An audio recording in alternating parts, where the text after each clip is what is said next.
Do we like metacurrencies? I do. I think metacurrencies are a really great general broad mechanic for engaging players, rewarding certain types of actions and role playing.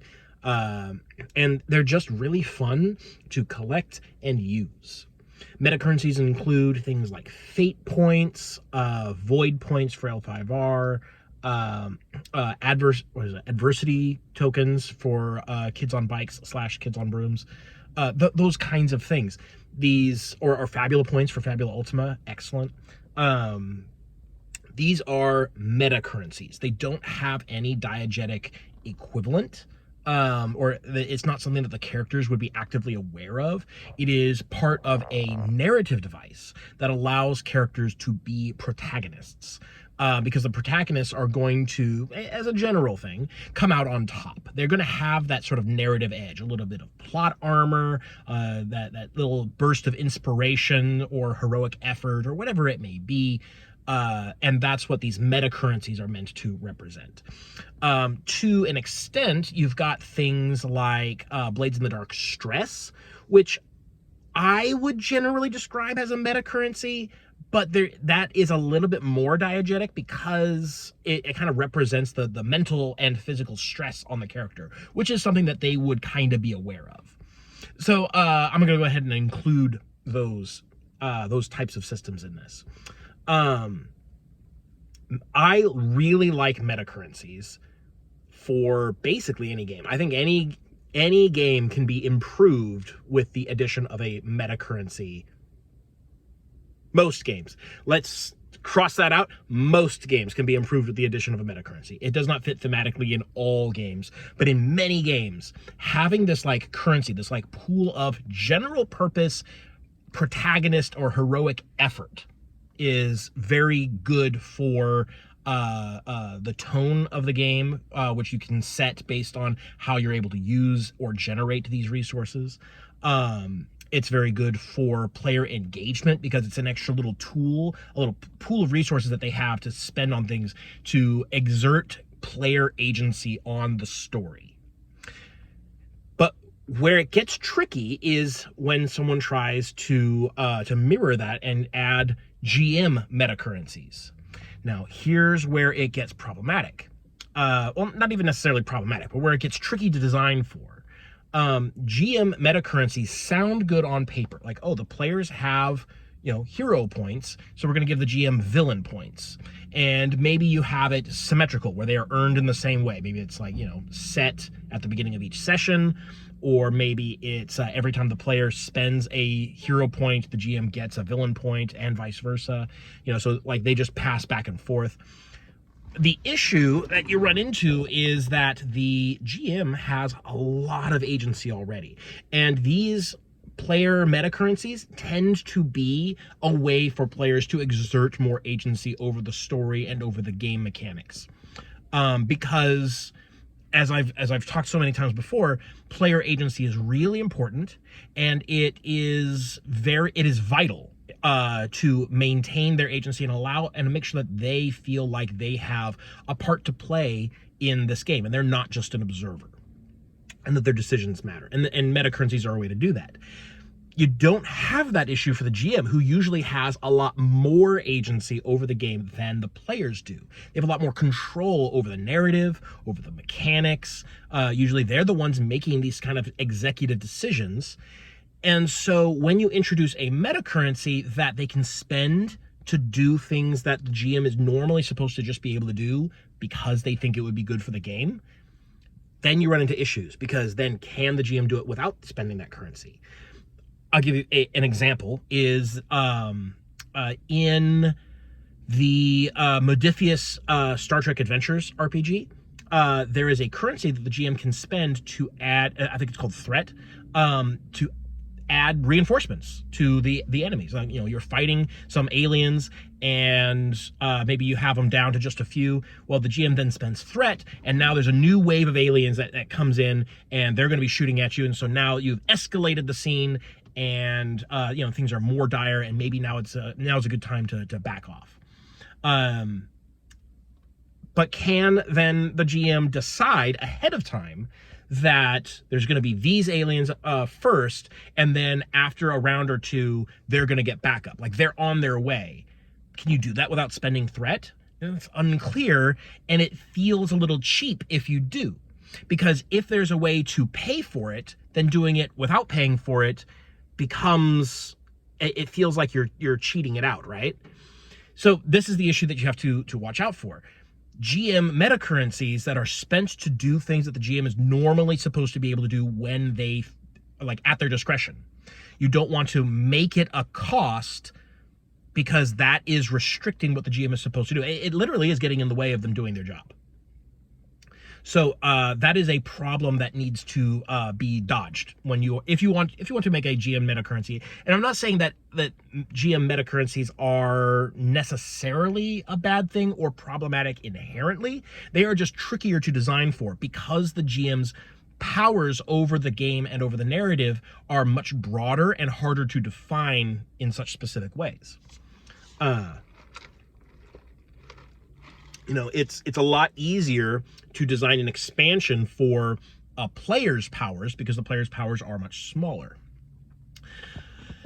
So what are my takeaways? I think that systems where spending a player point becomes a GM point and spending a GM point becomes a player point, which I have seen in a couple of places, I think that isn't very satisfying, because as a player, I then have to weigh, like, oh, every time I want to use this thing that I have, I'm going to feel it later as a punishment.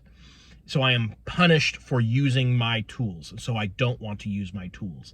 It's incentivizing players to not do the thing. So I don't like that. I think that GM and player resources should be generated independently of each other. Beyond that, the way that you implement these kinds of systems is obviously going to depend on what it is that you're trying to convey. Heroic fantasy has different needs than like a dark fantasy investigation, mystery, monster hunting scenario. You have different needs, and so you design the system to do different things. So you got to think about the way that these mechanics or these resources are generated. If you do every session, then what that does is it allows players and the GM, if they've got them, to sort of like reset their oomph, the potency behind their actions every time there's a new session.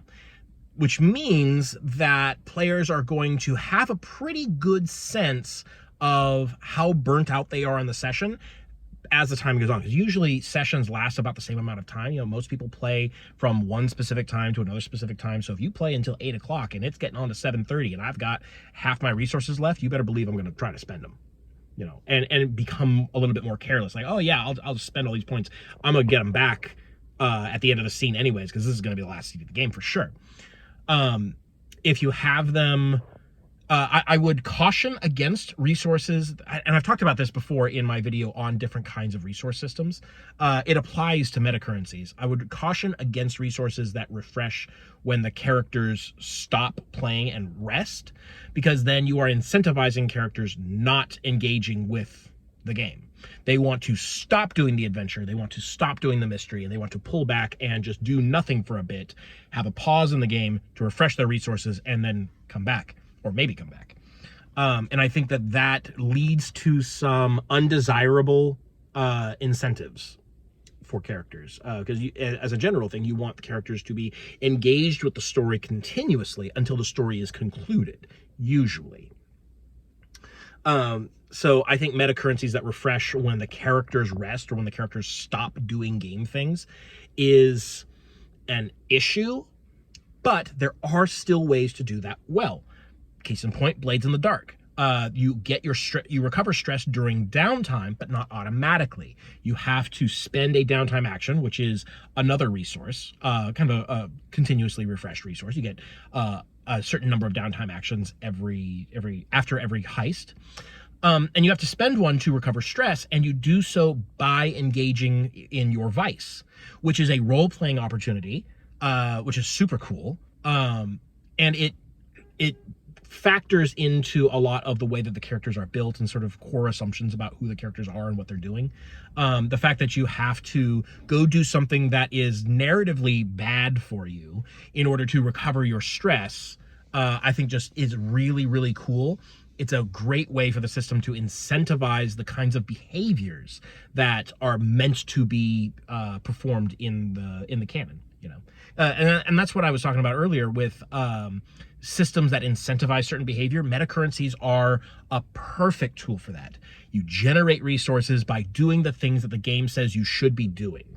Whether that is engaging in your vices, acting heroically, helping others, making sacrifices for the betterment of the team, that kind of thing. Whatever it is that you're doing, you generate resources by playing into what the game says you should be playing into, and then you spend those to succeed where you might otherwise have failed, or to do other things that you normally are not able to do. But GM currencies, the GM should be kind of assumed to lean in, like the GM of anyone should have the most buy-in on the game's genre. So that doesn't apply to them. GM metacurrencies are a very gamey kind of tool in a way that player metacurrencies don't necessarily have to be. GM metacurrencies, which I think we should just shorthand it to threat, whatever it may be called in a particular system, ultimate points, we're just going to call it threat. So spending threat feels antagonistic, and there's very much a risk of GMs becoming of creating this antagonistic relationship with the GM because they have a metacurrency that they have to choose to use against the players. And it's saying, I'm going to make this worse than the baseline mechanics would have made it. That can feel quite antagonistic, and I that can create situations where the players may resent the GM for going as hard as they did. Because it's not the same as like if a monster makes an attack against you and then you go down, it's like, aha, now I've got you, rah, rah, rah, rah, and hit you while you're down. Like, that's something that you would expect the monster to do because the monster is a bad guy. And it is not the GM's fault if they play the monster like the bad guy that it is. But the monster isn't choosing to use a metacurrency. The monster isn't aware of the metacurrency. Metacurrencies are chosen by the player. And so it is a player decision, not a character decision. And so it can create situations that might feel a little bit bad if the GM is doing something against the players with them. I think Fabula Ultima does a fantastic job of kind of sidestepping this by making it every time the GM spends an Ultima point, which is their GM metacurrency, their threat.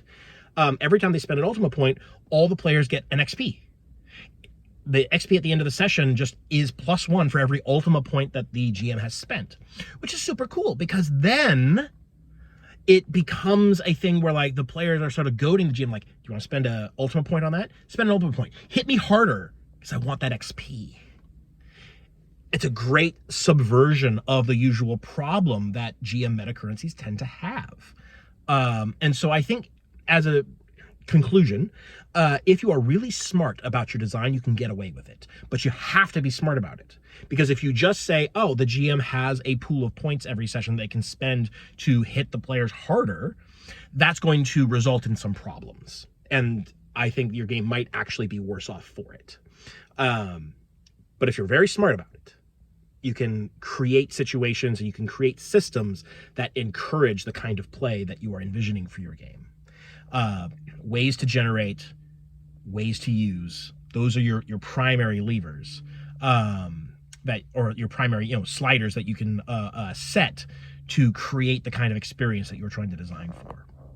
I'm not against GM currencies. I am leery about them when I see them in the game.